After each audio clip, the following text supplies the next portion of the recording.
பிஸ்மில்லாஹிர்ரஹ்மானிர்ரஹீம். அல்ஹம்துலில்லாஹி ரப்பில் ஆலமீன் வஸ்ஸலாத்து வஸ்ஸலாமு அலா அஷ்ரஃபில் முர்ஸலீன் வ அலா ஆலிஹி வ ஸஹ்பிஹி வ மன் தபிஅஹும் பி இஹ்சானின் இலா யௌமித்தீன் வ பஅது. மதிப்புக்குரிய சகோதர சகோதரிகளே, அஸ்ஸலாமு அலைக்கும் வரஹ்மத்துல்லாஹி வபரகாத்துஹு. தொடர்ச்சியாக நடைபெற்று வருகின்ற அல் குர்ஆன் விளக்க அமர்விலே இன்று நாம் பார்க்க இருப்பது நோன்போடு தொடர்பான அல் குர்ஆனிய வசனங்களுக்கான விளக்கத்தை. ரமலான் மாதம் எம்மை நெருங்கி வருகின்ற ஒரு சந்தர்ப்பத்திலே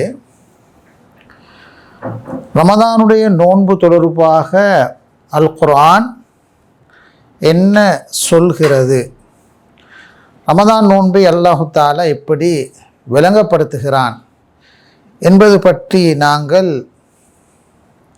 கற்றுக்கொள்வது எல்லா வகையிலும் பிரயோசனமாக இருக்கும் என நாங்கள் நம்புகிறோம். அந்த வகையிலே குர்ஆனிலே சூரத்துல் பக்ராவிலே 183 முதல் 187 வரைக்குமான வசனங்களிலே ரமதானுடைய நோன்பு பற்றி அல்லாஹு தஆலா பேசியிருக்கிறான். 5 ஆயத்துகளுக்கூடாக இந்த நோன்பை பற்றி அல்லாஹு தஆலா மிகவும் அழகாகவும் செறிவாகவும் எல்லோரும் விளங்கக்கூடிய வகையிலும் அந்த விடயங்களை சொல்லி இருக்கிறான். நோன்பு என்று சொல்கின்ற பொழுது ஒரு பக்கத்திலே அது ஒரு வணக்க வழிபாடாக இருக்கிறது என்று குர்ஆன் சொல்கிறது. இன்னொரு பக்கத்திலே அந்த வணக்க வழிபாடு என்ற வகையிலே அதோடு சொரூபான சில சட்டங்கள் காணப்படுகின்றன. எத்தகைய இவர்கள் மீது நோன்பு கடமையாகிறது, யார் யார் நோன்பு நோக்க வேண்டும், யாருக்கு நோன்பை விடுவதற்கு சலுகைகள் வழங்கப்பட்டிருக்கின்றன, நோன்பை விட்டவர்கள் எப்படி கதா செய்ய வேண்டும், அதற்கு எப்படி ஃபிதியா கொடுப்பது, இப்படியாக நோன்போடு தொடர்பான சில முக்கியமான சட்டத்திட்டங்களை அல்லாஹ் தஆலா இந்த குறிப்பிட்ட 5 ஆயத்துக்குள்ளே சொல்லியிருக்கிறார். அதே போன்று நோன்பு என்ற இந்த வணக்கத்துடைய இபாதத்துடைய நோக்கம் என்ன, அதனூடாக எதிர்பார்க்கப்படுகின்ற இலக்குகள் என்ன, வெறுமனே அது ஒரு இபாதத் என்ற வட்டத்தை தாண்டி அந்த இபாதத்துக்கு பின்னால் அல்லாஹ் தஆலா அந்த நோன்பாளியிடமிருந்து எதிர்பார்க்கின்ற எத்தனையோ வகையான மாற்றங்களை பற்றி, நல்ல ஆரோக்கியமான விளைவுகளை பற்றி இந்த ஆயத்துகளிலே சொல்லியிருக்கிறார். எனவே நோன்புடைய விளைவு இலக்குகளை பற்றியும் மக்காசிதை பற்றியும் இந்த குறிப்பிட்ட ஆயத்துக்கள் பேசியிருப்பதனை நாங்கள் பார்க்கிறோம்.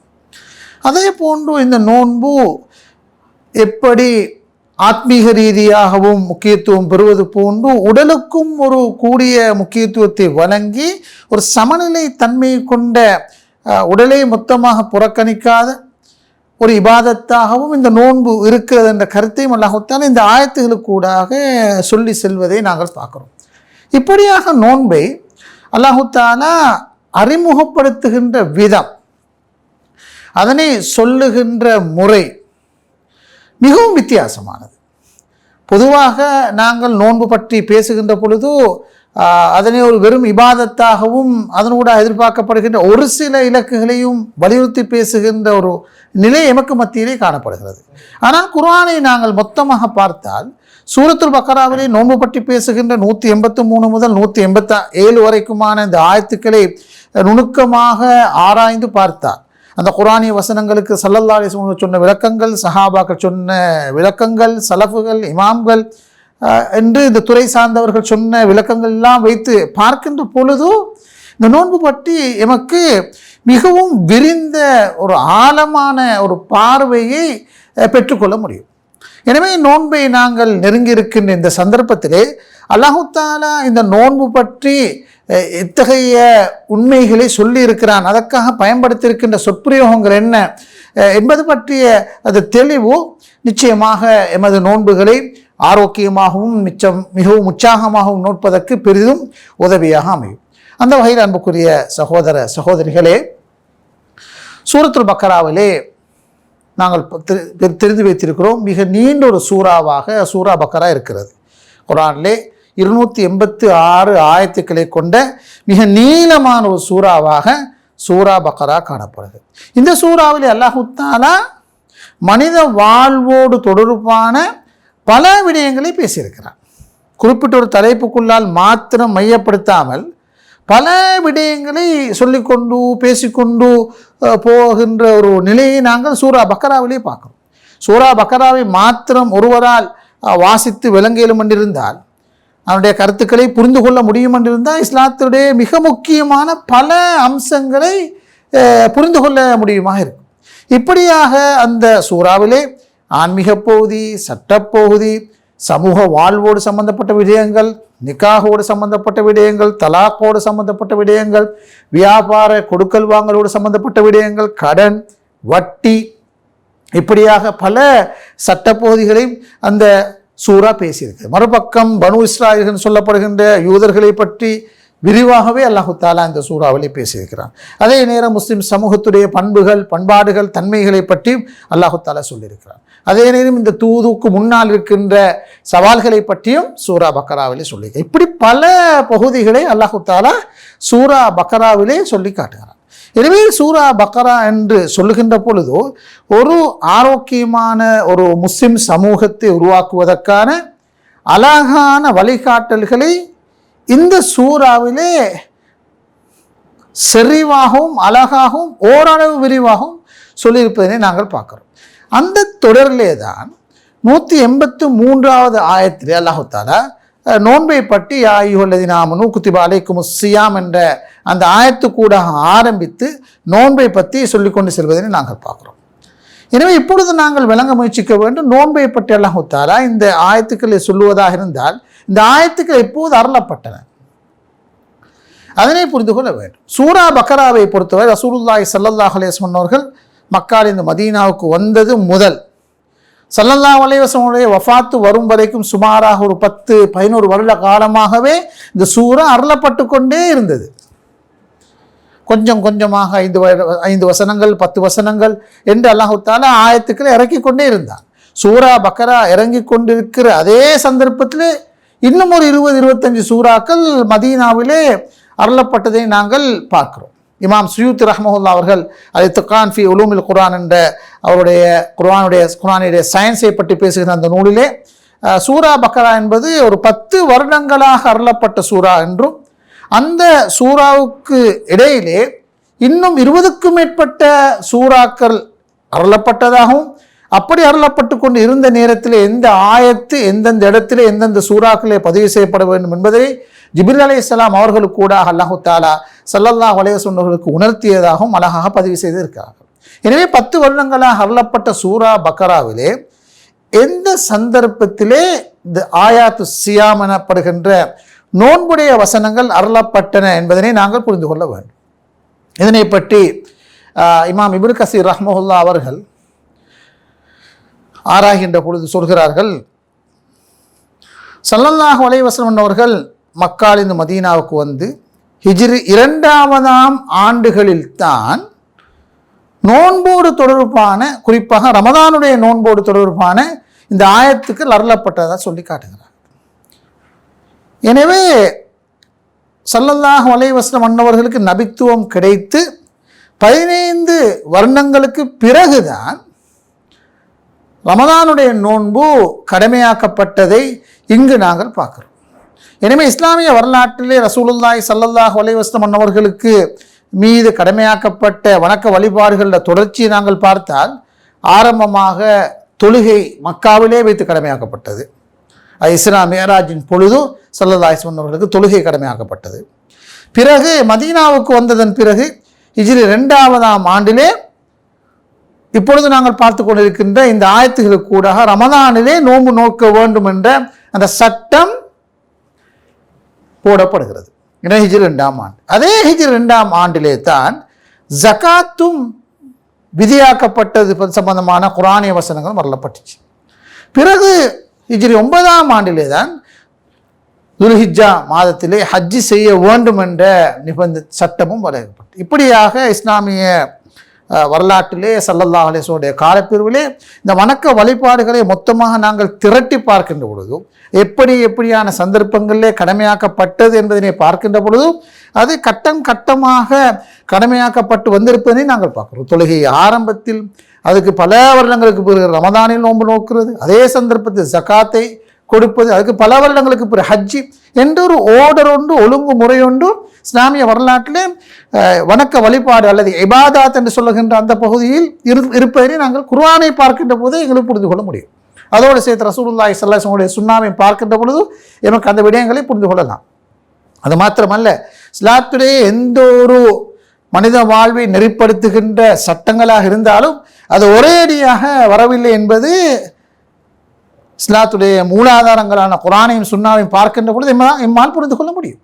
அது ஹிஜாபுடைய சட்டமாக இருக்கலாம், ஆண் பெண் உறவுகளாக இருக்கலாம், திருமணத்தோடு சம்பந்தப்பட்ட சட்ட ஒழுங்குகளாக இருக்கலாம், டிவோர்ஸாக இருக்கலாம், வியாபார கொடுக்கல் வாங்கல் இருக்கலாம், சர்வதேச உறவுகளாக இருக்கலாம், முஸ்லிம் அல்லாத உறவுகளாக இருக்கலாம். இப்படியான சட்டமெல்லாம் கால சூழ வித்தியாசங்களுக்கு ஏற்ப 23 வருடங்களாக அல்லாஹு தஆலா கவனமாக ஒரு சமூகத்தை ட்ரெயின் பண்ணுகின்ற வகையிலே, உருவாக்குகின்ற வகையிலே சொல்லியிருப்பதை நாங்கள் பார்க்கிறோம். இந்த தொடரில் தான் ஹிஜ்ரி 2ஆம் ஆண்டிலே அல்லாஹு தஆலா இந்த ரமதானில் நோன்பு நோக்க வேண்டும் என்ற செய்தியை சொல்லி காட்டுகிறார்.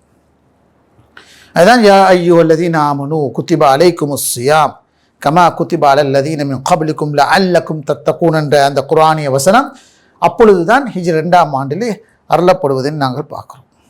ஒரு ஒப்பீட்டு ரீதியாக நோன்பு என்று சொல்கின்ற பொழுது அது மிகவும் வித்தியாசமான ஒரு வணக்க வழிபாடு செட்டப்பாக இருப்பதை நாங்கள் விளங்க வேண்டும். தொழுகையை விட, ஓரளவு ஜகாத்தை விட அல்லது ஹஜ்ஜை விட சற்று வித்தியாசமான, எல்லா அறிஞர்களுடைய கருத்துப்படி ஓரளவு பாரமான கொஞ்சம் பரிச்சயம் குறைவான ஒரு பெரிய ஒரு தர்பியாவை, ஒரு பயிற்றுவிப்பை தருகின்ற ஒரு பாணியில் தான் நோன்பு கட்டமைக்கப்பட்டிருக்கிறதை நாங்கள் பார்க்கிறோம். நோன்பு கட்டமைக்கப்பட்டிருக்கிறது. ஹிஜ்ரி 2ஆம் ஆண்டிலே அந்த நோன்பு கடமையாக்கப்படுகிறது என்றால் அது ஒரு பாரமான வணக்க வழிபாடு. எனவே 15 வருடங்களுக்கு பிறகுதான் கடமையாக்கப்படுகிறது என்றால் அதற்கான நியாயங்களையும் இந்த குர்ஆனிய வசனங்களை ஆராய்கின்ற பொழுது பல அறிஞர்கள் அடையாளப்படுத்தி இருக்கிறார்கள். ஏன் 15 வருடங்கள் எடுத்தது இந்த நோன்பு கடமையாக்கப்பட்டுவதற்கு? மௌலானா அபுல் ஹசன் அலி நத்வி ரஹ்மத்துல்லாஹி அவர்கள், அவருடைய அருமையான ஒரு புத்தகம் இருக்கிறது, அல் அர்கானுல் அர்பா, 4 வணக்க வழிபாடுகள், இஸ்லாத்துடைய 4 முக்கியமான தூண்களை பற்றி, ஸலா தொழுகை, நோன்பு, ஜகா, ஹஜ், இந்த 4 அர்கான்களை பற்றி ஏனைய மதங்களோடு ஒப்பிட்டு அழகாக விரிவாக அவர்கள் அந்த புத்தகத்தை எழுதியிருக்கிறார்கள். அந்த நூலிலே அவர்கள் இந்த குர்ஆனிய வசனத்தை அல்லது நோன்பை பற்றி விளங்கப்படுத்துகின்ற பொழுது ஒரு 15 வருடங்களுக்கு பிறகு இந்த ரமதானுடைய நோன்பு கடமையாக்கப்பட்டதை பற்றி பேசுகின்ற பொழுது அதற்கான காரணங்கள் 2ஐ அவர்கள் அடையாளப்படுத்துகிறார்கள். அதுக்கு ஒரு முதலாவது காரணமாக மக்காவிலே ரசூலுல்லாஹி ஸல்லல்லாஹு அலைஹி வஸல்லம் அவர்களை ஏற்றுக்கொண்ட மிக சொற்பமான சஹாபாக்கள் இருந்தார்கள். பல வகையான சவால்களுக்கு மத்தியிலே அவர்கள் வாழ்ந்து வந்தார்கள். அதிலே மிகவும் குறைவானவர்கள் பொருளாதார ரீதியாக ஒரு ஸ்திரமான நிலையில் இருந்தாலும் பல சஹாபாக்கள் பொருளாதார ரீதியாகவும் பெரும் கஷ்டத்துக்கு மத்தியிலே வாழ்ந்து வந்தார்கள். அவர்கள் கண்டாடம் திண்டு குடிப்பது கூட பெரும் சவாலாகவே இருந்தது. அதுக்கு மத்தியிலே எத்தனையோ விமர்சனங்களும் பிரச்சனைகளும் சவால்களையும் அவர்கள் எதிர்கொள்ள வேண்டி வந்தார்கள். அப்பொழுது மக்கா சூழலிலே இந்த நோன்பு கடமையாக்கப்பட்டிருந்தால் சில நேரங்களிலே அந்த குறைஷி காபிர்களும் இஸ்லாத்துக்கு எதிராக வேலை செய்தவர்களும் சொல்லியிருக்கலாம், இது தங்களுக்கு இருக்கிற பொருளாதார நெருக்கடிக்காக அவர்கள் தின்னாமல் குடிக்காமல் அனுபவிக்காமல் இருக்கிறார்கள் என்று ஒரு கருத்தை கட்டியிருக்கலாம். மாறாக ஸல்லல்லாஹு அலைஹி வஸல்லம் அவர்களும் மதீனாவுக்கு வந்ததன் பிறகு, அவர்களோடு சேர்ந்து சஹாபாக்களும் வந்ததன் பிறகு ஓரளவு சமூக நிலைமைகள் சீராகி அங்கு ஒரு நல்ல ஒரு அங்கீகாரம் உருவாகி பொருளாதார நிலைகளும் ஆரோக்கிய நிலையை அடைகின்ற பொழுது அங்கே இப்பொழுது தின்னாமல் குடிக்காமல் இருக்க வேண்டும் என்ற நிலை இல்லை, நன்கு அழகாக வாழுகின்ற சூழலும் வந்திருக்கிறது. இப்படியான சந்தர்ப்பத்திலேயும் கூட நோன்பை முஸ்லிம்கள் நோக்குகிறார்கள் என்றால் அதற்கு பின்னால் ஒரு மிக பெரும் தியாகம் இருக்க வேண்டும், ஒரு பெரும் அர்ப்பணம் இருக்க வேண்டும். பொருளாதார வசதி இருக்கிறது, சாப்பிடுவதற்கான உணவு வகைகள் இருக்கின்றன, குடிபானம் இருக்கின்றது. இப்படியான ஒரு நிலையிலும் கூட ஒரு மனிதன் காலை வேளையிலிருந்து மாலை வேளை வரும் வரைக்கும் இந்த சாப்பிடுதல் குடித்திரண்ட விடயங்களை தவிர்த்து வாழுகிறார் என்றால் அது கண்டிப்பாக மனிதர்களாக உருவாக்கி கொண்ட ஒரு செயற்திட்டமாக இருக்க முடியாது. அது ஒரு அல்லாஹ்வின் புறத்திலிருந்து வந்த ஒழுங்காக இருக்க வேண்டும். அதற்காக இந்த முஸ்லிம்கள் தங்களை அர்ப்பணம் செய்கிறார்கள், தியாகம் செய்கிறார்கள் என்ற கருத்தை மதீனாவிலே வைத்து நோன்பு விதியாக்கப்பட்ட பொழுது இந்த கருத்து மிகவும் தெளிவாக ஸல்லல்லாஹு அலைஹி வஸல்லம் சமூகத்திலே பிரதிபலித்ததாக மௌலானா அபுல் ஹசன் நத்வி ரஹ்மஹுல்லாஹ் அவர்கள் விளங்கப்படுத்துகிறார். உண்மையிலேயே நோன்பு இந்த செய்தியை அழகாக சொல்கிறது. எனவே நோன்பு நோக்கிறது என்பது எம்மிடம் வசதிகள் இல்லை, வாய்ப்புகள் இல்லை, பொருளாதார செலவினங்களை கட்டுப்படுத்துவதற்குத்தான் நாங்கள் நோன்பு நோக்கிறோம் என்ற கருத்து கண்டிப்பாக அதில் இல்லை. வசதி இருந்தோ இல்லையோ நாங்கள் அந்த நோன்புக்காக தங்களை அர்ப்பணம் செய்கிறோம், அல்லாஹ்வுக்காக வாழுகிறோம் என்ற தன்னுடைய அடிமைத்துவத்தை விளங்கப்படுத்துகின்ற மிக மிக அற்புதமான ஒரு வணக்க வழிபாடாக அது இருக்கிறது.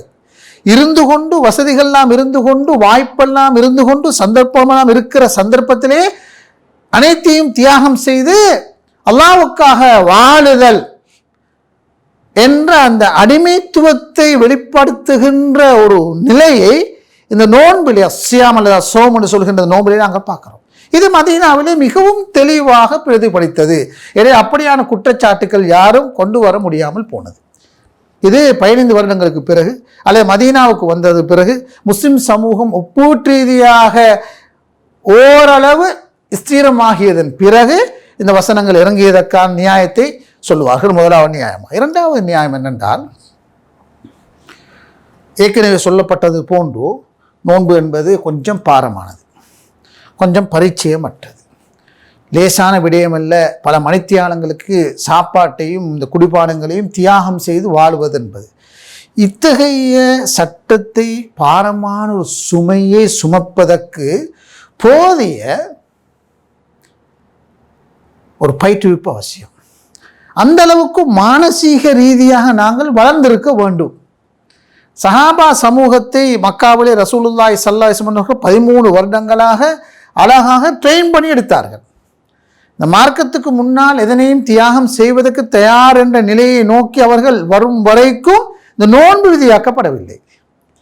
ஒரேடியாக இஸ்லாமிய சட்டங்கள் வணக்க வழிபாடுகள் அவர்களுக்கு இறங்கி அவர்களை திணித்து அவர்களால் சுமக்க முடியாத சுமைகளை சுமக்கின்ற அளவுக்கு இஸ்லாமிய ஷரியா அல்லது குர்ஆன் அல்லது சுன்னா எத்தகைய கஷ்டங்களையும் அந்த மக்களுக்கு ஏற்படுத்தவில்லை. அவர்களாக கட்டமாக உருவாகி நன்கு பண்படுத்தப்பட்டு தங்களுக்கு இப்படியான வணக்க வழிபாடுகள் விதியாகுவது நல்லாக இருக்கும் என்று சிந்திக்கிற சந்தர்ப்பத்திலே எந்த ஒரு அல்லாஹ்வுடைய ஏவல்களையும் விலக்கல்களையும் மனப்பூர்வமாக ஏற்றுக்கொள்கின்ற மனோநிலை நன்கு வளர்க்கப்பட்டிருக்கிற நிலையிலே தான் என்ன செய்யப்படுகிறது, நோன்பு கடமை என்று வருகிறது. அதுக்கு ஒரு 10 வருடங்கள் 15 வருடங்கள் எடுத்ததாக சொல்லுவார்கள். என்னை ஆரம்பத்தில் நோன்பு விதியாக்கப்படாமல் நீண்ட காலத்துக்கு பிறகு அது கடமையாக்கப்பட்டதை நாங்கள் பார்க்கிறோம். இந்த 15 வருடங்களுக்குள்ளால் இந்த நோன்பையே காணாமல் வாழ்ந்து மரணித்த எத்தனையோ சஹாபாக்கள் இருக்கிறார்கள். எனவே நோன்பு அதனை சுமக்கின்ற நிலையில் மனோநிலைகள் வளர்க்கப்பட்ட நிலையில்தான் கடமையாக்கப்படுவதை நாங்கள் பார்க்கிறோம். அதனை மௌலானா அபுல் ஹசன் நத்வி அவர்கள் மிகவும் அழகாக விளங்கப்படுத்துவதை நாங்கள் பார்க்கிறோம். இதனைத்தான் இமாம் இப்னு கையிம் ஜௌசியா ரஹ்மஹுல்லாஹ் அவர்கள் அவருடைய ஜாதுல் மஆத் என்ற புத்தகத்திலே இந்த நோன்புடைய வசனங்களை பற்றி விளங்கப்படுத்துகின்ற பொழுது, நோன்பு சம்பந்தமான ஹதீஸ்களை விளங்கப்படுத்துகின்ற பொழுது, அல் குர்ஆனிய கட்டளைகளுக்கு பரிச்சயமாகியதன் பிறகுதான் நோன்பு என்ற கடமை சஹாபாக்களுக்கு கடமையாக்கப்பட்டதாக சொல்கிறார். அந்த அளவுக்கு குர்ஆனிய வழிகாட்டல்கள் எந்த வடிவத்தில் வந்தாலும் அதனை ஏற்பதற்கு தயார் என்று சஹாபாக்கள் இருக்கிற நிலையிலே நோன்பு விதியாக்கப்பட்ட பொழுது எந்த விதமான கேள்விகளும் இல்லாமல், மறுப்புகளும் இல்லாமல், இவ்வளவு காலமாக அனுபவித்து வந்த அந்த சில கட்டுப்பாடுகளை ஏற்பதற்கு அந்த சமூகம் தயாரோடு இருந்தார்கள். உடனடியாக அதற்கான நியாயங்களை அவர்கள் கேட்கவில்லை. ஏன் இப்படி ஒரு கடமை எமக்கு வந்ததாக சொல்லிக்கொள்ளவில்லை.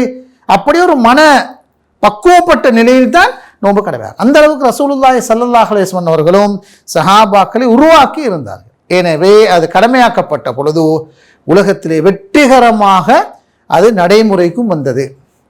யாராலும், எந்த அரசாங்கத்தாலும், எந்த சட்டத்தாலும் இப்படி மனிதர்களை நீங்கள் 10-15 மணித்தியாலங்கள் சாப்பிடுவதை முழுமையாக பல நாட்களுக்கு ஒவ்வொரு நாளும் கட்டுப்படுத்திக் கொள்ள வேண்டும் என்று சட்ட ரீதியாக கொண்டு வந்திருந்தாலும் அது வெற்றிகரமாக அமலுக்கு வந்திருக்க மாட்டாது.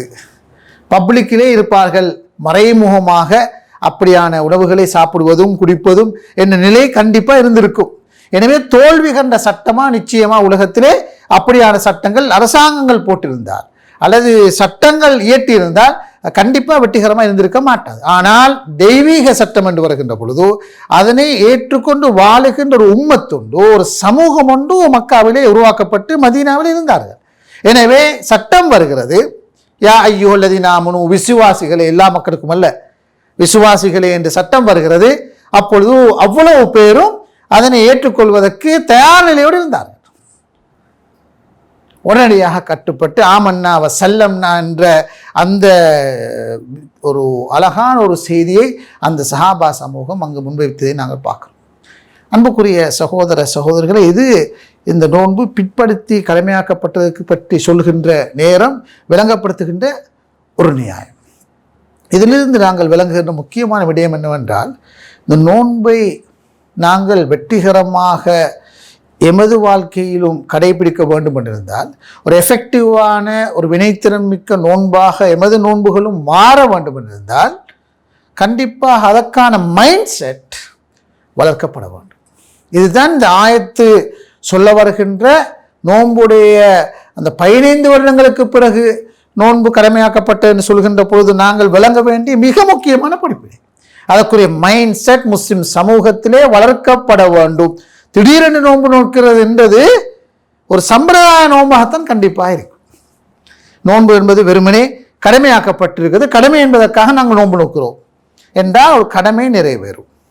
அல்லது சிலர் அந்த கடமையை கூட சிறப்பாக நிறைவேற்ற மாட்டார்கள், நோன்பு நோக்காமல் இருந்து விடுவார்கள். நோன்பு நோட்டாலும் நோட்பது நோக்காமல் இருப்பதும் ஒன்று என்ற நிலையில் தான் இருக்கும். எனவே அன்புக்குரிய சகோதர சகோதரி, இந்த ஆயத்து சொல்லுகின்ற இந்த கடமையாக்கு இருக்கின்ற ஸ்டைலை பார்க்கிற நேரம் அதற்கான மைண்ட் செட் அழகாக டெவலப் பண்ணப்பட்டிருக்க வேண்டும். எனவே முஸ்லிம் சமூகத்துக்குள்ளே நியாயமான பயிற்றுவிப்புகள் நடக்க வேண்டும், ஆத்மீக ரீதியான நிகழ்ச்சியை நடக்க வேண்டும், நோன்பை உள்வாங்குவதற்கான மனோநிலை உள்வாங்கப்பட வேண்டும், அதற்குரிய சிறப்புகள் சரகாக முன்வைக்கப்பட வேண்டும். எல்லாவற்றுக்கும் அப்பால் நோன்போடு தொடர்பான இந்த 183 முதல் 187 வரைக்குமான அல் குர்ஆனிய வசனங்கள் பற்றி ஒரு விழிப்புணர்வு முஸ்லிம் சமூகத்துக்குள்ளே பரவலாக ஏற்படுத்தப்பட வேண்டி இருக்கிறது. அல்லாஹு தஆலா விதியாக்கி இந்த டிவைன், இந்த ஆர்டரை, தெய்வீக கட்டளையை அல்லாஹு தஆலா விளங்கப்படுத்தி இருக்கிற முறையில் நாங்கள் சமூகத்துக்கு முன்வைக்கின்ற பொழுது நிச்சயமாக அங்கு அந்த மனோநிலை கண்டிப்பாக கட்டி எழுப்பப்பட வேண்டும். எனவே இதனைத்தான் நாங்கள் நோன்பு பற்றிய விடயங்களை பார்க்கின்ற பொழுது புரிந்து கொள்கின்ற மிக முக்கியமான விடயம். எனவே சஹாபாக்களது மனோநிலை எப்படி நோன்புக்காக தயார்படுத்தப்பட்டது, எனவேதான் அந்த சமூகத்தில் நோன்பு வெற்றிகரமாக அமுலாகியது. விளைவாக புனிதமான கண்ணியமான மனிதர்களாக அவர்கள் உருவாகினார்கள். நோன்பால் செப்பனிடப்பட்ட வடிவமைக்கப்பட்ட சிறந்த மனிதர்களாக அவர்கள் மாறுவதற்கு இந்த நோன்புக்காக தயார்படுத்தல் ஒன்று இருக்கிறது. நோன்பு நோக்கிறதுன்னு ஒன்று இருக்குது, நோன்புக்கு தயாராகிறதுன்னு ஒன்று இருக்குது. எனவே இந்த விடயங்களை இந்த ஆயத்துகளுக்கூடாக நாங்கள் இந்த ஆயத்து இறங்கிய பின்னணியை வைத்து பார்க்கின்ற பொழுது எம்மால் புரிந்து கொள்ள முடியுமா இருக்கிறது. அன்புக்குரிய சகோதர சகோதரிகளே, இந்த ஆயாத்து சியாம் என்று சொல்கின்ற நோன்பு பற்றிய வசனங்களை இதை படிக்கிற நேரத்தில் இந்த குர்ஆனுடைய கண்ணோட்டத்தில் குறிப்பாக இந்த ஆயத்துக்களை பார்க்கிற நேரம் புரிந்து கொள்ள வேண்டிய இன்னொரு விடயமும் இருக்கிறது. ஏற்கனவே நாங்கள் சொன்னது போன்று 183வது ஆயத்தாகத்தான் நோன்புடைய ஆயத்து வந்திருக்கிறது. அதுக்கு முன்னால் அல்லாஹு தஆலா இந்த 183க்கு முன்னால் இரண்டு முக்கியமான சட்டங்களை பற்றி சொல்லிக்கொண்டு வருகின்ற தொடரிலே தான் மூன்றாவதான் நோன்பை சொல்லி காட்டுகிறான். இப்போ 178 வசனத்திலே உதாரணத்துக்கு பாருங்க, இந்த ஆயத்தை யாயுலதின் ஆமனு குத்திப அலைக்கும் மஸ்ஸியாம், விசுவாசிகளே உங்கள் மீது சியாம் நோன்பு விதியாக்கப்பட்டிருக்கிறது என்று அல்லாஹ் தஆலா சொல்லுகிறார். இந்த குத்திப என்றால் அரபு மொழியிலே கத்தப என்றால் எழுதினான் என்று கருத்து இருக்கிறது. அதே மாதிரி கத்தப அலாண்ட விதியாக்கினான் கடமையாக்கினான் கருத்தும் இருக்கிறது. இங்கே குத்திப அலைக்கும் என்றால் உங்கள் மீது இந்த நோன்பு விதியாக்கப்பட்டிருக்கிறது என்று அல்லாஹ் தஆலா சொல்லியிருக்கிறார். இந்த குத்திப அலா என்ற சுப்பிரயோகத்தை இந்த சூரத்துல் பக்கராவிலே 178 வசனத்திலும் அல்லாஹ் தஆலா பயன்படுத்தியிருக்கிறார். திரும்ப 180வது ஆயத்திலும் இன்னொரு சட்டத்துக்காக அல்லாஹ் தஆலா இந்த குத்திப என்ற பிரயோகத்தை பயன்படுத்தியிருக்கிறார். குத்திப அலைக்குமுல் கிசாஸ், விசுவாசிகளை குத்திப அலைக்குமுல் கிசாஸ் ஃபில் கத்லா என்று 178 வசனத்திலே சொல்லி காட்டுகிறார். அதாவது கிசாஸ்ன்னு சொன்னால் அரபு மொழியிலே அந்த பழிக்கு பழி வாங்கிறது, கொலைக்கு கொலை. நியாயமாக ஒருவரை கொலை செய்தால் அந்த கொலை செய்தவரை கொலை செய்வதற்கு இஸ்லாமிய ஷரியா அனுமதி வழங்கியிருக்கிறது. எனவே அப்படி கொலைக்கு கொலை உங்கள் மீது விதியாக்கப்பட்டிருக்கிறது என்று அல்லாஹ் தஆலா சூரத்துல் பக்கராவிலே 178 வசனத்தில் இந்த குத்திப என்ற சொற்பிரயோகத்தை அல்லாஹ் தஆலா அங்கே கையாண்டு இருக்கிறார். நான் அதனைத்தான் சொல்ல வருகிறேன். குத்திப, எனவே கிசாஸ் பற்றி சட்டத்தை விரிவாக இங்கு நாங்கள் விளங்கப்படுத்தவில்லை. அங்கே அல்லாஹ் தஆலா கிசாஸை பற்றி பழிக்கு பழி வாங்குவதை பற்றி சொல்கின்ற பொழுது குத்திப என்ற சொல்லை பயன்படுத்துகிறான். எனவே இந்த சட்டத்தை அல்லாஹ் தஆலா பயன்படுத்துகிறான். அந்த சட்டத்துக்கு குத்திப என்ற பிரயோகத்தை பயன்படுத்தியிருக்கிறான் உண்டு. எனவே அந்த ஃபின்னஃபில் கிசாசி ஹயாத்துல் லியுலில் அல்பாப், நிச்சயமாக அப்படி பழிக்கு பழி வாங்குவதிலே புத்திசாலிகளுக்கு நிச்சயமாக படிப்பினை இருக்கிறதுன்னு குர்ஆன் சொல்லி காட்டுகிறது. எனவே அதுக்கும் குத்திப என்ற பிரயோகம் கையாளப்பட்டிருக்கிறது. பிறகு 180 வசனத்திலே குத்திப அஹதக்குமுல் மௌத், அதாவது உங்களில் ஒருவருக்கு மரணம் வருகின்ற வேளையிலே தங்களது சொத்துக்களை வசியத் செய்வதை உங்கள் மீது விதியாக்கி இருக்கிறார். அங்கும் அல்லாஹ் தஆலா குத்திப என்ற பிரயோகத்தை தான் அல்லாஹ் தஆலா கையாண்டு இருக்கிறார். எனவே வசியத் என்று சொல்கின்ற இரு நேரத்திலே தங்களது சொத்துக்கள் எப்படி பகிரப்பட வேண்டும் என்பதை பற்றி சொல்கின்ற பொழுது அல்லாஹ் தஆலா அங்கு விதியாக்கப்பட்டிருக்கிற இந்த சுப்பிரயோகத்தை அல்லாஹ் தஆலா கையாண்டு இருக்கிறார். அங்கும் குத்திப. பிறகு 183 வசனத்திலே அந்த தொடரிலே நோன்பு பற்றி சொல்கின்ற பொழுது யா அய்யுஹல்லதீன ஆமனு குத்திப அலைக்குமுஸ் ஸியாம், உங்கள் மீது நோன்பும் விதியாக்கப்பட்டிருக்கிறது. எனவே பழிக்கு பழி வாங்குவதற்காகவும் அல்லாஹ் தஆலா குத்திப என்ற சொல்லை பயன்படுத்துகிறான். வசியத் என்று சொல்கின்ற அந்த சொத்துக்களை இறுதியாக பிரிக்கிறதை பற்றி சொல்கின்ற பொழுதும் உங்கள் மீது அது விதியாக்கப்பட்டிருக்கிறது சொல்லுகிறார். நோன்பை பற்றி சொல்கின்ற பொழுதும் அது விதியாக்கப்பட்டிருக்கிறது சொல்லுகிறார். இந்த தொடரை பற்றி ஆராய்கின்ற இமாம் தாஹிர் இப்னு ஆஷூர் ரஹ்மத்துல்லாஹி அவர்கள் தன்னுடைய தஹரீர் தன்வீர் என்ற புத்தகத்திலே ஒரு அருமையான கருத்தை சொல்லி காட்டுகிறார்கள். இந்த 3 சட்டங்களை நாங்கள் எடுத்துக்கொண்டால், முதலாவது பழிக்கு பழி வாங்க இஸ்லாத்துடைய ஷரியாவுடைய இலக்குகளை பற்றி பேசுகின்ற பொழுது 3 முக்கியமான இலக்குகளை இந்த 3 ஆயத்துக்களும் சொல்லியிருப்பதாக சொல்கிறார்கள். அதாவது முதலாவது பழிக்கு பழி வாங்குகின்ற சட்டத்தை அல்லாஹ் தஆலா ஏன் சொன்னார் என்றால், அதனூடாக ஹிஃபுதுன் நப்ஸ், மனித உயிர்களை பாதுகாக்கிறது. அதெல்லாமல் பழிக்கு பழி வாங்கி ஆட்களை கொலை செய்ய வேண்டும் என்ற நோக்கம் அல்ல. அப்படி அநியாயமாக யாரும் இன்னொரு மனிதனுடைய உயிரை பறித்தால், கொலை செய்தால், அந்த கொலை செய்தவர் நிச்சயமாக கொல்லப்பட வேண்டும்.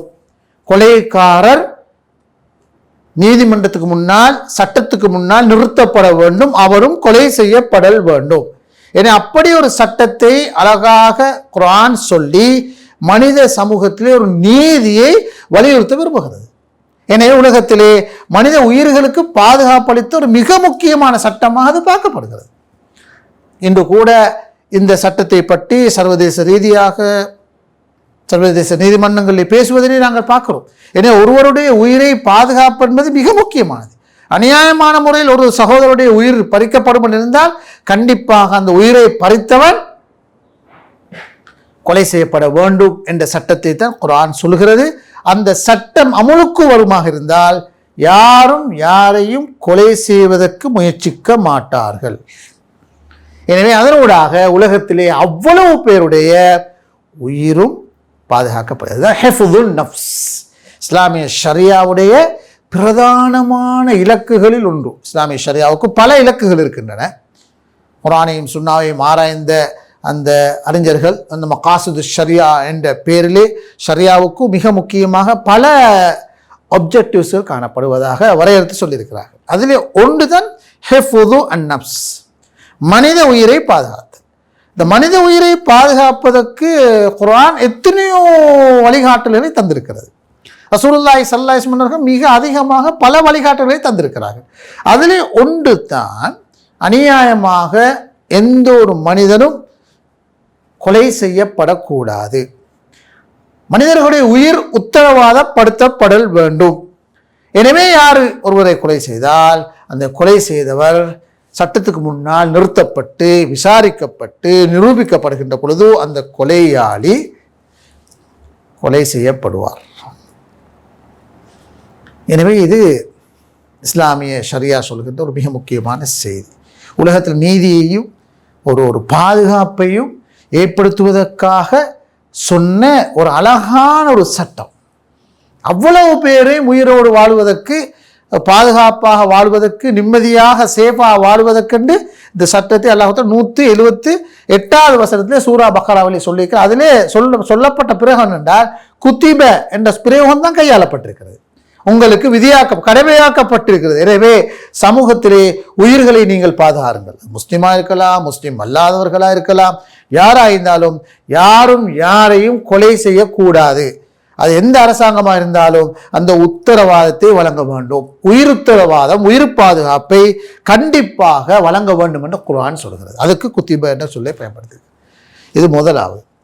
இரண்டாவது 180வது ஆயத்திலே எப்படி வசியத் என்ற பேரிலே சொத்துக்களை நியாயமாக அநியாயமின்றி அது பகிர்ந்தளிக்கப்பட வேண்டும், பிரிக்கப்பட வேண்டும் என்பது பற்றி சொல்கின்ற பொழுதும் குத்திப என்ற பிரயோகத்தை தான் அல்லாஹ் தஆலா கையாண்டிருக்கிறார், விதியாக்கப்பட்டிருக்கிறது. அதனூடாக ஹிஃபுதுல் மால் என்று சொல்கின்ற செல்வத்தை பாதுகாத்தல், செல்வத்துக்குரிய நீதியை வழங்குதல் என்ற இஸ்லாமிய ஷரீஆவுடைய இன்னொரு இலக்கை அல்லாஹ் தஆலா இந்த 180வது வசனத்துக்கூடாக நிலைநாட்டுகிறார். செல்வம், ஒருவர் சம்பாதித்த சொத்துக்களை இறுதியாக வசியத்தாக வழங்குகின்ற பொழுதோ, லாஸ்ட் வில்லாக வழங்குகின்ற பொழுதோ அது நீதியாக நியாயமாக வழங்கப்பட வேண்டும். அது சுன்னத்தான விஷயம் அல்ல, கட்டாயம் அதிலே இறைவன் சொல்லுகின்ற சட்டங்கள் பின்பற்றப்பட வேண்டும். சொத்து விடயங்களை கூட நாங்கள் நினைப்பது போன்று எங்களால் பகிர்ந்தளிக்க முடியாது. இறுதி நேரத்தில் கூட அதற்கான வழிகாட்டல்களை குர்ஆன் சொல்லியிருக்கிறது. அது பற்றி இங்கு நாங்கள் விரிவாக விளங்கப்படுத்தவில்லை. மேலோட்டமாக இந்த சொற்பிரயோகங்களுக்கு இடையிலான தொடர்பை விளங்கப்படுத்துவதற்காகத்தான் இதனை நாங்கள் வலியுறுத்துகிறோம். எனவே அந்த நேரத்தில் கூட தங்களது சொத்துக்களை, செல்வங்களை முறையாக பயன்படுத்தப்பட வேண்டும் என்று சொல்கின்ற பொழுது குத்திப, அது உங்கள் மீது விதியாக்கப்பட்டிருக்கிறது அல்லாஹ் தஆலா சொல்லி காட்டுகிறார். எனவே சொத்து விடயங்களில் கூட அநியாயம் இழைக்கப்படக்கூடாது. யாரும் யாரையும் பாதிக்கின்ற வகையிலே வசியத்து சொல்லிவிடக்கூடாது, லாஸ்ட் வில்லே எழுதிவிடக்கூடாது, அப்படி எழுதக்கூடாது. நியாயமாக நடந்து கொள்வது குத்திப, அது உங்கள் மீது கடமை என்று 180வது வசனத்தில் அல்லாஹ் தஆலா அந்த குத்திப என்ற பிரயோகத்தையே கையாண்டிருக்கிறார். இப்பொழுது வாருங்கள், நாங்கள் பார்த்து கொண்டிருக்கிற 183வது வசனம். யா அய்யுஹல்லதீன ஆமனூ குத்திப அலைக்குமுஸ் ஸியாம், நோன்பும் உங்கள் மீது விதியாக்கப்பட்டிருக்கிறது. நோன்பு உங்கள் மீது விதியாக்கப்பட்ட, அங்கும் குத்திப. என் அன்புக்குரிய சகோதர சகோதரிகளே, பழிக்கு பழி வாங்குவதற்கும் குத்திப, வசியத்துக்கும் குத்திப, சியாம் நோன்புக்கும் குத்திப, 3 பிரயோகத்தையும் அல்லாஹ் தொடர்ந்து பயன்படுத்தி 3வது சட்டத்துக்கூடாக ஹிஃபுதுத்தீன், இந்த மார்க்கத்தை பாதுகாத்தல் என்ற ஒரு முக்கியமான இலக்கை இந்த 183வது ஆயத்துக்கூடாக, அந்த ஆயத்து சியாம் என்கின்ற நோன்புடைய வசனத்துக்கூடாக அல்லாஹ் தஆலா மார்க்கத்தை பாதுகாத்தல் என்ற இலக்கை அதனூடாக சொல்லியிருக்கிறார். நோன்பு என்பது எமது மார்க்க அடையாளமாக காணப்படுகிறது. அது நோன்பு எமது முக்கியமான வணக்க வழிபாடுகள் ஒன்று. எனவே ஒரு பக்கத்தில் நாங்கள் உயிரை பாதுகாக்க வேண்டும், இன்னொரு பக்கத்தில் செல்வத்துக்குரிய நீதியை நாங்கள் பாதுகாத்துக் கொள்ள வேண்டும். மூன்றாவது, மார்க்கத்தை பாதுகாக்க வேண்டும். இந்த 3 முக்கியமான பகுதிகளையும் அல்லாஹ் தஆலா ஒரு 5 ஆயத்துகளுக்குள்ளால் சொல்லியிருக்கிறார். எனவே இதனூடாக இமாம் தாஹிர் பின் ஆஷூர் ரஹ்மஹுல்லா அவர்கள் தம்முடைய தப்சீரிலே தஹ்வீர் வத்தீர் என்ற நூலிலே என்ன சொல்ல வருகிறார் என்றால், குர்ஆனை நாங்கள் படிக்கின்ற பொழுதோ ஆயத்துக்களை டிஸ்கனெக்ட் பண்ணி நாங்கள் படிக்கக்கூடாது. நவீன காலத்திலே கலாநிதி தாஹிர் இந்த தாஹா ஜாபிர் அல்லவான் ரஹ்மஹுல்லா அவர்கள் கூட தப்சீருல் குர்ஆன் பில் குர்ஆன் என்ற ஒரு நூலை எழுதியிருக்கிறார்.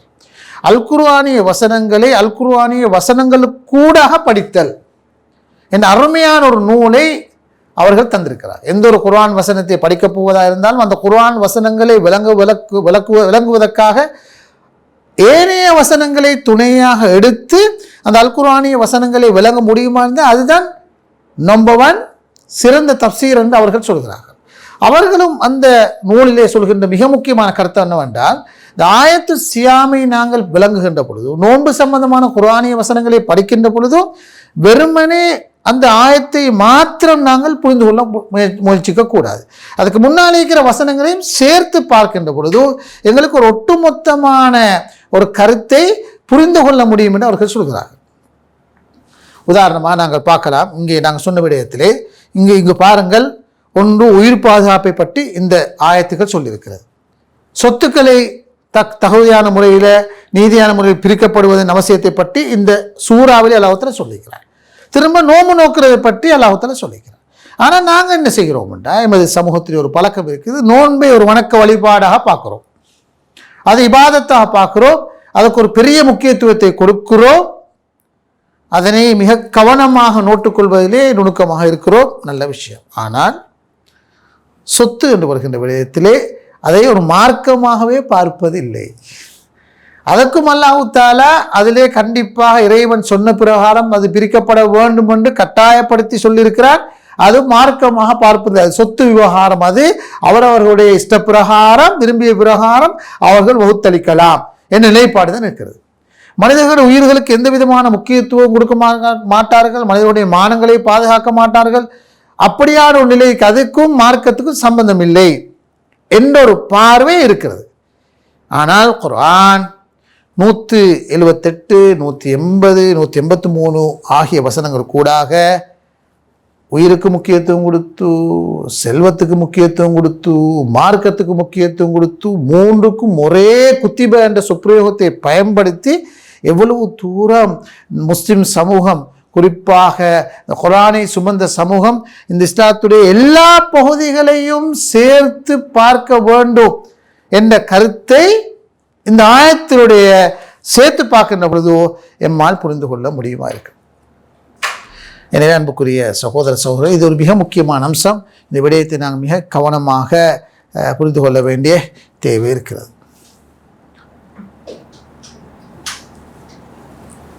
அடுத்து இன்னொரு விடயம் என்னவென்றால், இந்த 3 சட்டங்கள் ஏற்கனவே சொல்லப்பட்ட இந்த 3 சட்டங்களுமே ரசூலுல்லாஹி ஸல்லல்லாஹு அலைஹி வஸல்லம் அன்னவர்கள் அறிமுகப்படுத்திய சட்டங்கள் அல்ல, அல்லது அல் குர்ஆன் அறிமுகப்படுத்திய சட்டங்கள் அல்ல.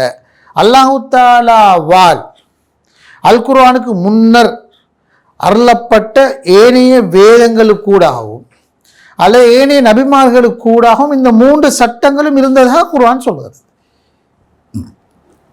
ஆனால் அல்லாஹ்வால் நியாயமாக அருளப்பட்ட இந்த சட்டங்களிலே அந்தந்த காலத்தில் வாழ்ந்த மனிதர்கள் பெரிய அநியாயம் செய்து பக்கச்சார்பாக நடந்து கொண்டு அந்த வசனங்களே மாற்றினார்கள், அவர்கள் திரிவுபடுத்தினார்கள்.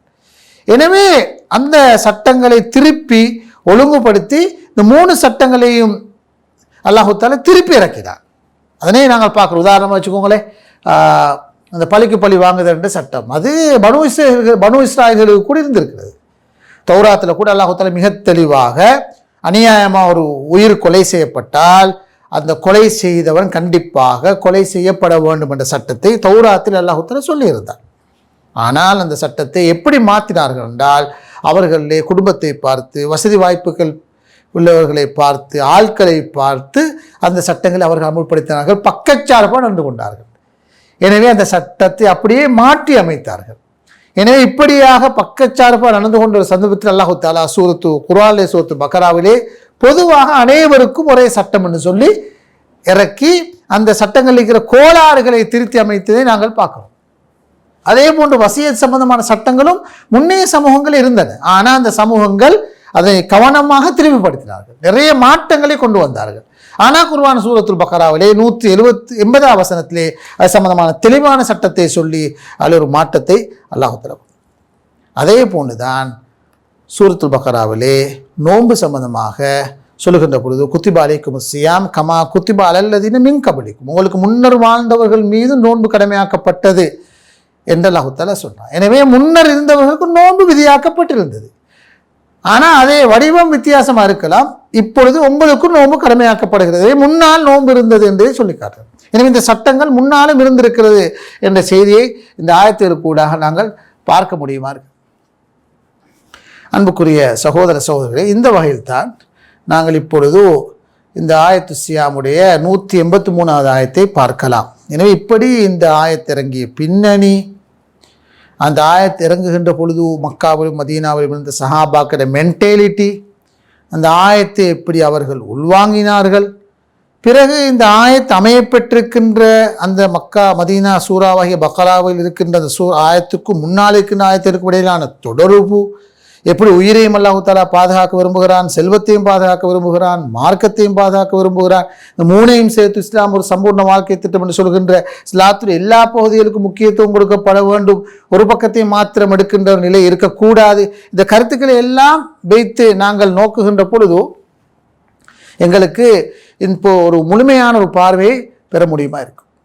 அடுத்ததாக இந்த ஆயத்தை ஒவ்வொன்றாக நாங்கள் பார்ப்பதாக இருந்தால், யா அய்யுஹல்லதீன ஆமனு, விசுவாசிகளே, குத்திபா அலைக்குமுஸ் ஸியாம், நோன்பு உங்கள் மீது கடமையாக்கப்பட்டிருக்கிறது, கமா குத்திபா அலல்லதீன மின் கப்லிக்கும், உங்களுக்கு முன்னர் இருந்தவர்கள் மீது விதியாக்கப்பட்டது போன்று, லஅல்லக்கும் தத்தகூன், நீங்கள் தக்குவா உள்ளவர்களாக மாறக்கூடும், நீங்கள் தக்குவா உள்ளவர்களாக மாறக்கூடும் அல்லது மாற வேண்டும் என்பதற்காக விதியாக்கப்பட்டு.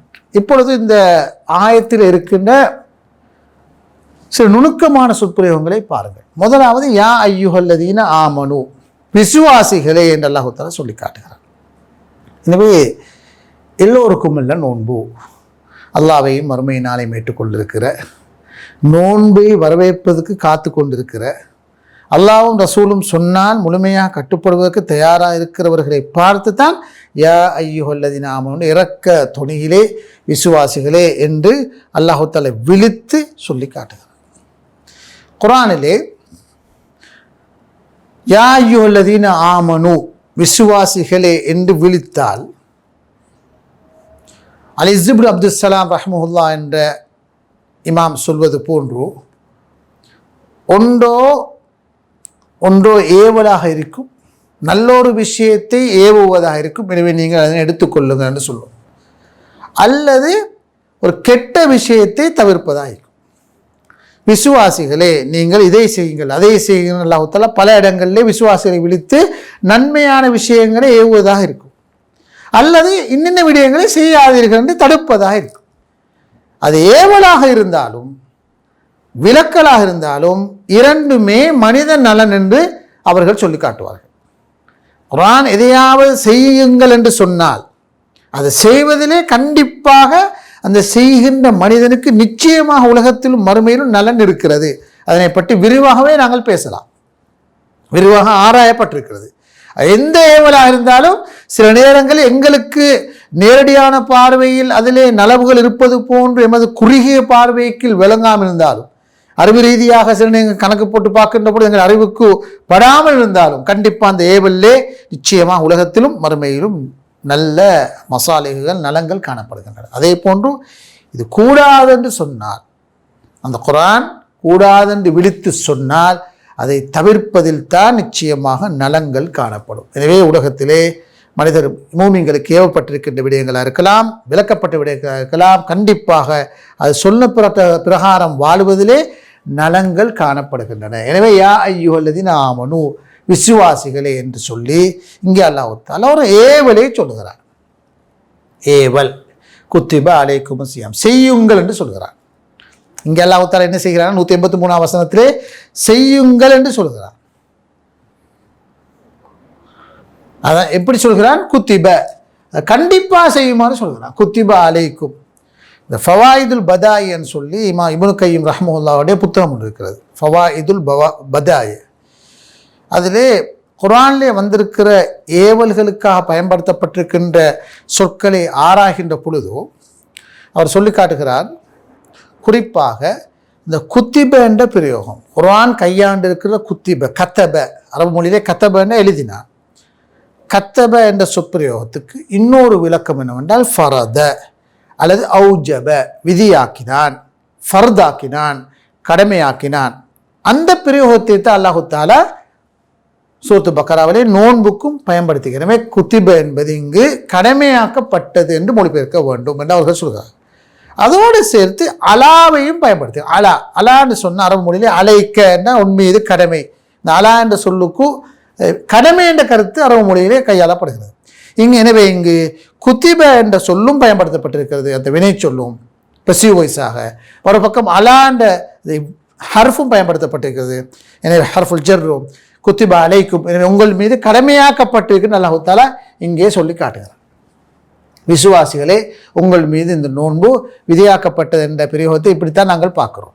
எனவே முஸ்லிம் சமூகம், மோமின் சமூகம் கண்டிப்பாக இந்த நோன்பை உள்வாங்குவதற்கு தயார் என்ற வகையில் தான் அல்லாஹ் தஆலா அந்த செய்தியை சொல்லி காட்டு. அரபு மொழியிலே உங்களுக்கு தெரியும், சியாம் என்ற சொல் சாம என்றால் தவிர்ந்து கொண்டான். சாமன்னு சொன்னால் தவிர்ந்து கொண்டான், சியாமன்னு சொன்னால் தவிர்ந்து கொள்ளுதல். பொதுவாகவே பயன்படுத்துவார். சாம என்றால் தவிர்ந்து கொள்ளுதல், ஒரு விடயத்தை விட்டு தவிர்ந்து கொண்டான். அதுக்கு 2 வகையான வினை அடிகள் காணப்படுகின்றன, மஸ்தர் என்று சொல்வார்கள். ஒன்று சௌம் அல்லது சியாம், நோன்பு நோற்றல் அல்லது தவிர்ந்து கொள்ளுதல் என்ற கருத்தை நேரடியாக குறிக்கிறது. அது பரிபாஷையில் என்ன சொல்கிறதுன்னு சொன்னால், அல்லாஹு தஆலா வழங்கப்பட்டிருக்கின்ற சில கட்டுப்பாடுகள், உண்ணுதல், குடித்தல், அனுபவித்தல் என்ற இந்த விடயங்களை குறிப்பிட்ட சில நேரங்களுக்கு அல்லாஹ்வுக்காக தவிர்த்தல் என்றதுதான் பொதுவாக நோன்பு சம்பந்தமான வரைவிலக்கணமாக காணப்படுகிறது. எனவே இந்த நோன்பு சியாம் என்பது ஏனைய சமூகங்களில் இருப்பது போன்ற அந்த விரதம் இருத்தல் அல்ல. அதாவது சில நேரங்கள் ஏனைய சமூகங்களிலும் மதங்களிலும் கூட நாங்கள் பார்க்கிறோம், அவர்களுக்குன்னு சொல்லி சில அந்த ஃபாஸ்டிங் மெத்தடுகள் இருக்கின்றன. அதாவது விரதம் இருத்தல், உண்ணாமல் இருத்தல், குடிக்காமல் இருத்தல் அல்லது குடிக்காமல் இருத்தல், உண்ணுதல் என்று சில ஒழுங்குகள் அவர்கள் வைத்திருக்கிறார்கள். அதுக்கு பின்னால் வேறு பல இலக்கங்கள் இருக்கலாம். எனவே ஃபாஸ்டிங் என்று வருகின்ற பொழுது எல்லாமே இங்கு குர்ஆன் சொல்கின்ற சௌமாக சியாமா இருக்குது. இது ஒரு தனித்துவமான இபாதத். குர்ஆனுடைய அந்த டேர்ம்ஸுகளை, டெர்மினாலஜிகளை இன்னொரு மொழிக்கு மொழிபெயர்ப்பது ஒரு பிரச்சனையான விடயம் என்று இதனால்தான் சமகால அறிஞர்களும் சொல்லுவார்கள். இஸ்மாயில் ஃபாரூக் என்ற சமகாலத்தில் வாழ்ந்த ஒரு பெண்ணாம்பரும் ஒரு சிந்தனையாளர், ஒரு கல்வியலாளர்.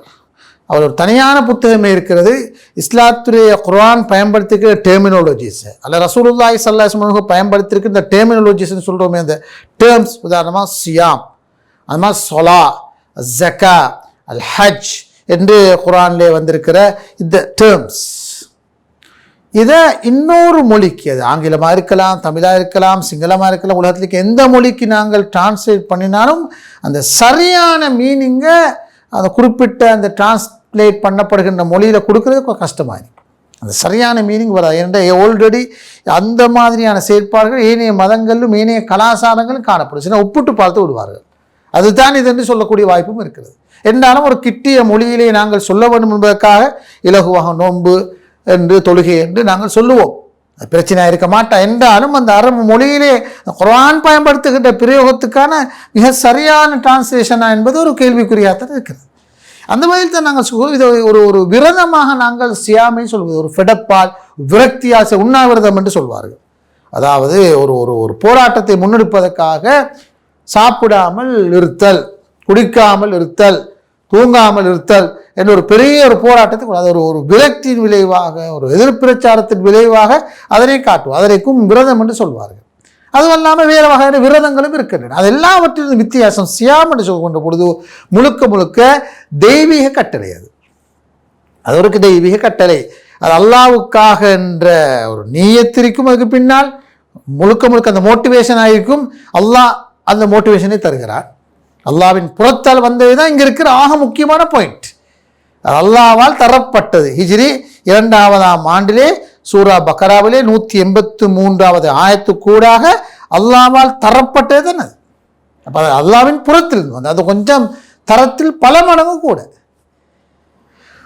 ரெண்டாவது அதுக்கு சில வரையறைகள், நெறிமுறைகள், கட்டுப்பாடுகள் இருக்கின்றன.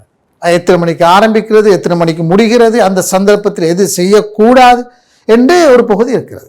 அதுதான் சியாம். எனவே அதுதான் நோம்புடைய இயல்பான விளைவாக நாங்கள் பார்க்கிற மிக முக்கியமான அம்சம்.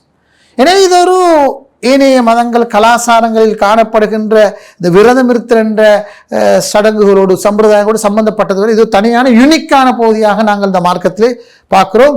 அது இந்த சியாமுடைய சிறப்பம்சம்.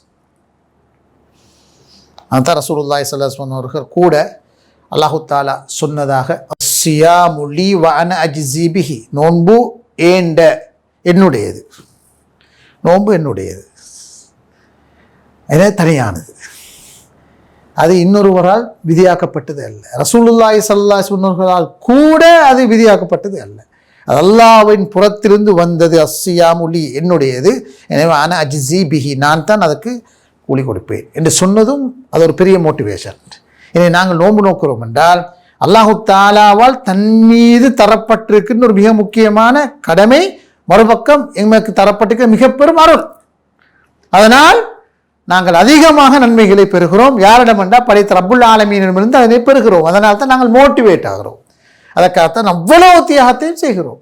பரிச்சயம் இல்லாத அந்த செயற்பாடுகளை கூட நாங்கள் மனோ இச்சைகளை தூக்கி வீசிவிட்டு, விருப்பங்களை எல்லாம் கட்டுப்படுத்திவிட்டு அல்லாஹ்வுக்காக என்ற முழு நோக்கோடு இறங்குகிறோம் என்றால் அஸ்ஸியாமு லீ என்ற ரசூலுல்லாஹி ஸல்லல்லாஹு அலைஹி வஸல்லம் அல்லாஹ் தஆலா சொன்னது போன்று சொன்ன அந்த ஹதீஸை வைத்து பார்க்கின்ற பொழுது அஸ்ஸியாம் என்பது முழுக்க முழுக்க இறைவன் புறத்திலிருந்து வந்தது. அதனால் அல்லாஹ்வுக்காக நாங்கள் வாழுகிறோம் என்று சொல்கின்ற அருமையான செய்தி. அடியான் ஒரு மோமின், ஒரு முஸ்லிமான ஆண் அல்லது பெண் நோன்பு நோக்கின்ற பொழுது, இந்த சியாமிலே ஈடுபடுகின்ற பொழுது அவன் தன்னை முறையான ஒரு முழுமையான அடிமையாக அங்கே பிரதிநிதித்துவப்படுத்துகிறான்.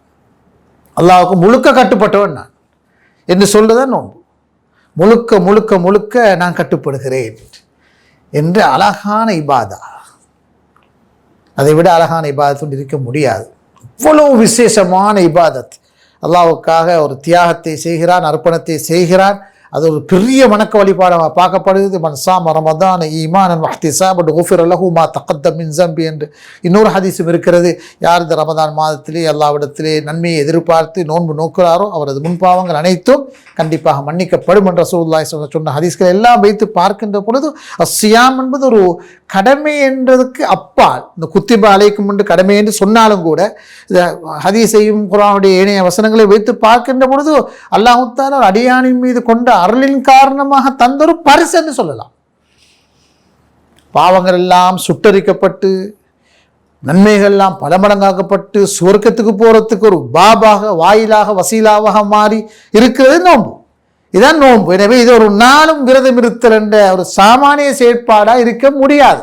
உலகத்தில் ஒரு சாதனையை படைத்த ஒரு மனிதனுடைய அடையாளமாக தான் நோன்பு இருக்கு. சியாம் யா அய்யுஹல்லதீன ஆமனூ குத்திபா அலைக்குமுஸ் சியாம் என்று சொல்றதே இந்த கருத்து பின்னணியிலிருந்து தான் நாங்கள் அதை பார்க்க வேண்டியிருக்கிறது. ஒரு சாதாரண விரதமாக நாங்கள் அதனை பார்ப்பது இல்லை. கபா குத்திபா அல்லதீன மின் கப்லிக்கும், உங்களுக்கு முன்பு வாழ்ந்தவர்கள் மீதும் அது விதியாக்கப்பட்டிருக்கிறது என்று சொல்லி இலகுபடுத்தல் ஒரு தோரணையிலே அல்லாஹ் தஆலா சொல்லியிருக்கிறார். உங்கள் மீது மட்டுமல்ல, முன்னால் வாழ்ந்த சமூகங்களும் அதனை நோன்பு நோட்டிருக்கிறார்கள். வித்தியாசமான வடிவங்களில் வந்திருக்கலாம். உங்களுக்கும் அப்படியான ஒரு கலாச்சாரம் ஒன்று ஏற்படுத்தப்படுகிறது. நீங்களும் அதனை நோக்க வேண்டும். அதில் நிறைய ஹைறுகளை அல்லாஹ் தஆலா வைத்திருக்கிறார் என்ற பாணியிலே நோன்பை சொல்லிக்கொண்டு செல்வதை பார்க்கணும். எனவே நோன்பு இப்படியான ஒரு தனியான யுனிக்கான ஒரு வணக்க வழிபாடாக இருப்பதை நாங்கள் பார்க்கிறோம். ஏன் பின்னல் பாருங்கள், அந்த ஆயத்தை அல்லாஹ் தஆலா முடிக்கும்போது லஅல்லக்கும் தத்தகூன், இதனை எப்படி மொழிபெயர்ப்பது என்பதிலே 2 வகையான டிரான்ஸ்லேஷன் இருக்குது. டிரான்ஸ்லேஷன் சொல்றதை விட இது 2 வகையான கருத்தை கொடுக்கலாம். தஃப்சீர் ஆசிரியர் 2ஐயும் சொல்லியிருக்கிறார்கள். இந்த லஅல்லக்கும் தத்தகூன், இந்த லஅல்லக்கும், இந்த லஅல்லையுடைய கருத்து என்ன? லஅல்ல என்று சொன்னால் இமாம் ஜமக்ஷரி தன்னுடைய கஷ்ஷாஃப் என்ற நூலில் சொல்லியிருப்பது போன்றும் இன்னும் பல தஃப்சீர் ஆசிரியர் சொல்லியிருக்கிறார்கள். லஅல்ல என்பதற்கு ஒரு கருத்து அத்தரஜி அல்லது ரஜான்னு சொல்லுவோம், எதிர்பார்ப்பு, ஹோப்ஃபுல்லி. அதாவது நீங்கள் இறை பிரக்ஞை உள்ளவர்களாக, தக்குவா உள்ளவர்களாக மாறலாம். லஅல்லக்கும் தத்தக்கும், மாறக்கூடும், நீங்கள் மாறக்கூடும் என்று ஒரு ஹோப்ஃபுல்லி அதை மொழிபெயர்க்க வேண்டும். அதுதான் அல்லாஹ்வுடைய நோக்கம். நோன்பு நோட்பதற்கூடாக அல்லாஹ் பற்றிய உணர்வு பெற்றவர்களாக இருக்கலாம். அதுக்கான நல்ல ஒரு வாய்ப்பாக இது நோன்பு இருக்கிறது என்பது ஒரு கருத்து. இன்னொரு கருத்து லாம் அத்தாலீல் என்று சொல்லுவோம், அதாவது காரணமாக, நோக்கம் என்ற கருத்தில் மொழிபெயர்ப்பு அல்லக்கும் தத்தக்குன்னா தக்குவா உள்ளவர்களாக நீங்கள் மாற வேண்டும் என்பதற்காக உங்கள் மீது நோன்பு விதியாக்கப்பட்டிருக்கிறது. தக்குவா உள்ளவர்களாக மாற வேண்டும் என்பதற்காக. எனவே மாறலாம் என்று ஹோப்ஃபுல்லி மொழிபெயர்க்கிறது அல்ல மாற வேண்டும் என்று இரண்டு கருத்துக்களை அல்லாஹ் தஆலா இந்த ஆயத்துக்கூட சொல்ல வருவதை நாங்கள் பார்க்கிறோம். எனவே இங்கே நாங்கள் விளங்க வேண்டிய இன்னொரு பொய்த்தா தக்குவான்ற பிரயோகம். பொதுவாக குர்ஆனில் நீங்கள் பார்த்த விளங்கும், குர்ஆனில் அல்லாஹ் தஆலா 240-50 இடங்களிலே தக்குவான்ற சொற்பிரயோகத்தை கையாண்டிருக்கிறார். அதிகமாக குர்ஆனிலே கையாளப்பட்ட இருக்கின்ற சொற்பிரயோகங்கள் ஒன்று தான் தக்குவா. அது முத்தகீன், தக்குவா, தத்தகூன் ஒவ்வொரு வகையான அமைப்பிலே வந்திருக்கிறது. அந்த அளவுக்கு அதிகமாக பயன்படுத்தப்பட்டது. சூரத்துல் பக்கராவில் மாத்திரம் 40க்கும் மேற்பட்ட இடங்களிலே தக்குவான்ற சொற்பிரயோகத்தை அல்லாஹ் தஆலா கையாண்டிருக்கிறார். உண்மையிலே தக்குவான்ற சொல்லுடைய கருத்து எப்படி வருது? இத்தகா என்ற சொல்லிருந்து தான் பிரிந்து வருவதாக இமாம் தாஹிர் இப்னு ஆஷூர் வழங்கப்படுத்துவார். தவிர்ந்து கொள்ளுதல், அரபிலே நீங்கள் பார்க்கலாம், கூ அன்ஃபுஸக்கும் அஹ்லீக்கும் நாரா, உங்களையும் உங்களது குடும்பத்தையும் நரகத்திலிருந்து நீங்கள் பாதுகாத்துக் கொள்ளுங்கள். அல்லாஹ் தஆலா கூ என்ற சொல்லை பயன்படுத்துகிறார். வகானா காப்பாற்றினா பாதுகாத்தான். அதிலிருந்து தான் தக்குவான்னு சொல், தங்களை பாதுகாத்து கொள்ளுதல் அல்லது தவிர்ந்து கொள்ளுதல். இத்திகாஉல் மஆசி, பாவங்களிலிருந்து தவிர்ந்து கொள்ளுதல். இதுக்குத்தான் பொதுவாக தக்குவான்ற பிரயோகத்தை பயன்படுத்துவதை பார்க்கணும். எனவே தக்குவான்ற சொற்பிரயோகம் மிக ஆழமான பல கருத்துக்களை தருவதை நாங்கள் பார்க்குறோம். அதாவது தவிர்ந்து கொள்ளுதல், விலகி கொள்ளுதல், இந்த கருத்து எல்லாத்தையும் தருகிறது. அதே நேரம் இந்த தக்குவல்லாஹ் என்று வருகின்ற பொழுது, தக்குவல்லாஹ் அல்லாஹ் தஆலாவை பற்றிய உணர்வோடு வாழுதல் என்ற கருத்தை தான் தக்குவல்லாஹ் என்ற சொற்பிரயோகம் குறிக்கிறது. அல்லாஹ் தஆலா பற்றி உணர்வோடு வாழுது. அல்லாஹ் பற்றிய உணர்வு ஒன்றோ பயமாக இருக்கலாம். அல்லாஹ்வை பயந்து கொள்ளுதல் என்ற கருத்தும் சில இடங்களில் தக்குவாவுக்கு இருக்கிறது. அது சில இடங்களிலே குர்ஆன் கையாண்டு இருக்கிறது. ஆனால் வெறுமனே பயப்படுதல் என்றதல்ல, அல்லாஹ் பற்றிய உணர்வோடு எந்த நேரம் ஒரு மனிதன் வாழுவதை தக்குவா என்ற பிரயோகம் குறிக்கிறது. எனவே நோன்பு என்று சொல்கின்ற பொழுது நிச்சயமாக அந்த நோன்பானது உங்களை இறைவன் பற்றிய உணர்வோடு விழிப்புணர்வோடு வாழுவதற்கான பயிற்சியையும் அதற்கான பக்குவத்தையும் அது தருகிறது என்ற கருத்தை கொடுக்கிறது.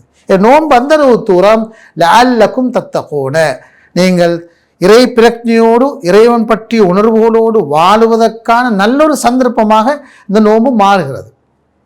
இதனை சொல்லுகின்ற பொழுது பொதுவாக பாவங்களை பொறுத்தவரையில் 2 வகையான பாவங்கள் இருக்கின்றன.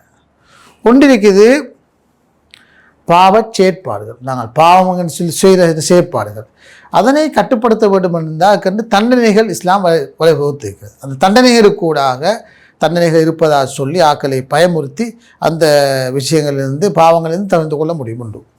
இரண்டாவது இது பாவ உணர்வு, பாவத்துடைய செயற்பாடு ஒன்றைக்கு பாவ உணர்வு, மனசுக்குள்ளாக வருகின்ற மோசமான உணர்வுகள், கெட்ட உணர்வுகள், அதுக்கு பிறகுதான் பாவம் செயற்பாடுகளாக மாறும். செயற்பாடுகளாக மாறும்போது உணர்வுகளாக இருக்கும். சில உணர்வுகள், இந்த பாவ உணர்வு ஒருவர் கட்டுப்படுத்த வேண்டும் என்றால் அதற்கென்று ஆன்மீக ரீதியான பயிற்சிகள் அவசியம். அதில் நோன்பு ஒரு குறிப்பிடத்தக்க ஒரு பங்களிப்பை செய்கிறது. பாவ உணர்வை கட்டுப்படுத்துவதில் நோன்புக்கு ஒரு பெரிய முக்கியத்துவம் இருப்பதை நாங்கள் பார்க்குறோம். உதாரணமாக பாருங்கள், நோன்புடைய தத்துவம் என்னென்றால், பொதுவாக இஸ்லாத்தை பொறுத்தவரையில் தடை செய்யப்பட்ட விடயங்களைத்தான் நாங்கள் தவிர்த்து கொள்வோம். ஹராமான விஷயங்களை தவிர்த்து கொள்வது தான் மிக முக்கியமான விஷயம். ஆனால் நோம்பில் நாங்கள் என்ன செய்கிறோம் என்றால், அனுமதிக்கப்பட்ட விடயங்களை அல்லாஹ்வுக்காக குறிப்பிட்ட காலம் தாங்கள் தவிர்த்து கொள்வோம். சாப்பிடுதல் ஹராம் இல்லை, உண்ணுதல் ஹராம், இந்த குறிப்பது ஹராம் இல்லை என்றாலும் கூட நோன்பு என்ற காரணத்தினால் அனுமதிக்கப்பட்ட சாப்பாட்டை கூட நாங்கள் கட்டுப்படுத்துகிறோம், தவிர்த்து கொள்கிறோம். அப்போ எனவே நாங்கள் மனோ இச்சைகளை வெற்றி பெறுகிறோம். அல்லாஹ்வுடைய விருப்பத்துக்கு நாங்கள் முக்கியத்துவம் கொடுத்து எமது உடம்புடைய விருப்பங்களை அடக்குகிறோம், கட்டுப்படுத்துகிறோம், நெறிப்படுத்துகிறோம். எனவே இதனூடாக அனுமதிக்கப்பட்ட விடயங்களை கூட தவிர்த்து கொள்கிறோம். இது நல்ல ஒரு ட்ரைனிங் ஒன்று, பயிற்றுவிப்பு ஒன்று மனிதனுக்கு கிடைக்கிறது. எனவே ஹலாலை தவிர்த்து கொண்ட எமக்கு ஹராத்தை தவிர்த்து கொள்வது பெரிய காரியமாயிக்காது. சாதாரணமாக ஹலாலாக சம்பாதித்த ஹலாலான உணவை வைத்துக்கொண்டு நாங்கள் குறிப்பிட்ட சில மணித்தியாலங்களுக்கு தங்களது உள்ளங்களை கட்டுப்படுத்தி மனோச்சைகளை கட்டுப்படுத்தி வாழ 7 மணி இருந்தால் ஹராமான உழைப்புக்கு நாங்கள் செல்ல மாட்டோம். ஹராமான ஒழுக்க ரீதியான செயற்பாடுகளில் நாங்கள் ஈடுபட மாட்டோம்.